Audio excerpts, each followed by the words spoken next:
The sat phone never rang unless it was bad. That night, it rang. Your son's in critical condition. Static swallowed the words but not the meaning. Your wife's new man did this, the doctor continued, lowering his voice. He said, he's not done yet. Silence. My heartbeat filled it. Then another voice, rough, local, a detective I didn't know. If you want justice, you've got 6 hours. The whole town's with you. I'm clocking out early. If he disappears before shift change, I didn't see a thing. The line went dead. 6 hours. Half a continent away, I stared at the map on my cot, tracing roads I hadn't driven in years. Every inch between us felt like a dare. And beneath the pulse of urgency, something colder whispered, not just justice, truth. Because if she let this man into my son's life, into my home, then there was more rot under the surface than blood on the floor. I'd been gone 8 months. Letters had been short. Calls shorter. Her voice always polite, but never warm. Then, his name slipped in. Casual, offhand. The kind of mention designed to feel harmless. A family friend. I'd ignored it. Told myself the war makes men paranoid. But I remembered the pause when I asked if my son liked him. She'd said, he's adjusting. Adjusting. Now my boy was lying in a hospital bed with tubes in his chest. From adjusting to critical in less than a year. And I kept asking myself the same question. How does a stranger get close enough to hurt him this badly? Her silence wasn't protection. It was permission. That's when I stopped thinking about anger and started thinking about evidence. I landed stateside with 4 hours left. No fanfare, no welcome home. Just a duffel bag and a mind working the problem. The hospital was 20 minutes away. I didn't go, not yet. Instead, I drove past our old street. His truck was there, parked in my driveway. The curtains drawn, except for the upstairs light. Her room. I circled once, memorized the plate. Texted a friend still on the force. Run this.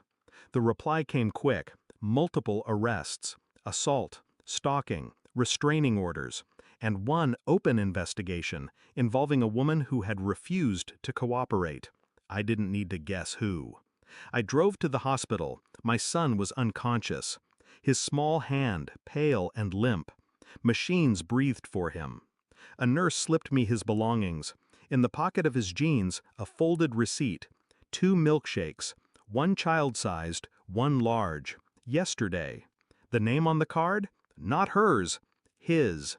That told me enough. He'd been alone with my son. More than once. Which meant her betrayal wasn't about neglect. It was about trust. The wrong kind. The detective met me in the parking lot, off the books. He handed me a thin manila folder. Inside, witness statements. A neighbor had seen him grab my son by the collar. Another saw him shove him into a truck. And then, the clincher. A traffic cam photo. My son, crying in the passenger seat. Her, in the back, laughing. I stared at it for a long time. When I looked up, the detective's face was flat.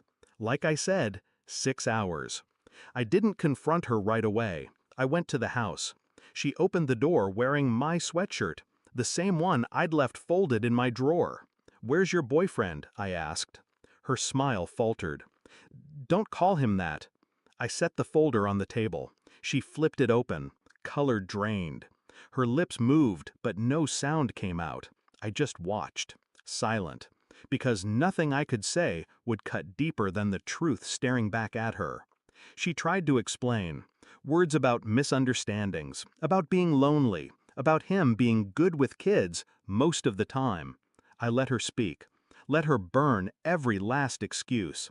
Then I told her exactly how long she had. Not 6 hours, not any more. 15 minutes, I said, to pack. You're done here. When you walk out that door, you don't come back.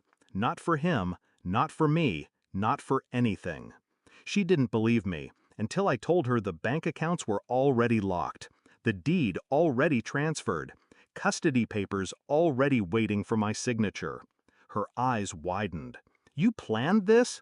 I smiled. From the moment the phone rang. She left with a suitcase and no destination. I didn't watch her go. I was already on my way back to the hospital. My boy would wake up to me there, not her. In war, they teach you that hesitation gets people killed. At home, it just lets the rot spread. I'd cut it out. Completely. The detective's words echoed in my head.